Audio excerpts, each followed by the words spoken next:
Hello, আসসালামু আলাইকুম বন্ধুরা, কী অবস্থা? সব ভালো আছেন নি? আজকে আপনাদেরকে গণতান্ত্রিক রাষ্ট্র ব্যবস্থার ত্রুটি, যে গণতান্ত্রিক কী সেটা আপনাদেরকে আজকে পড়ে শোনাবো এবং বুঝাবো। দেখেন, এখানে বলছে গণতন্ত্র রাষ্ট্র ত্রুটি ব্যবস্থা। প্রথম লেখা আছে, গুণ বা যোগ্যতার চেয়ে সংখ্যার উপর গুরুত্ব প্রদান করে। গণতন্ত্র নির্বাচনের মাধ্যমে জয় পরাজয় নির্ধারিত করা হয় বলে এখানে গুণ বা যোগ্যতার চেয়ে সংখ্যার উপর গুরুত্ব বেশি দেওয়া হয়। অর্থাৎ এতে মাথা গণনা করা হয়, মেধার বিচার করা হয় না।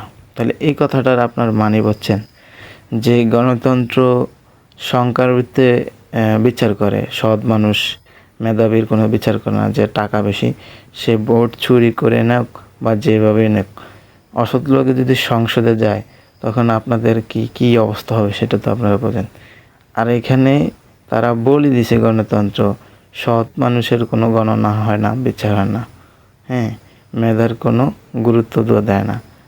যখন আপনার সৎ মানুষ মেধাবী মানুষ সংসদে যাবে তখন আপনাদের অবশ্যই কাঠামোগুলো, দেশের জনগণ নিরাপত্তা থাকবে, স্বচ্ছ থাকবে, সব কিছুই একটা মাল্টিটেনের ভিত্তি থাকবে, যোগ্য সম্পন্ন একজন ব্যক্তি যাবে।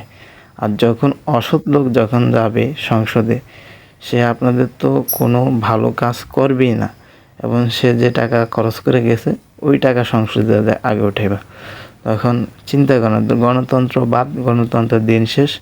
এখন আপনারা সবাই পিআর চান, কেন পিআরই একমাত্র সৎ মেধাবী যোগ্যতা মানুষই সংসদে যাবে, এবং সংসদে গেলে আপনাদের অবশ্যই ভালো কাঠামো করবে, ভালো একটা সুন্দর বাংলাদেশ দিবে, ভালো একটা পরিবেশ দিবে।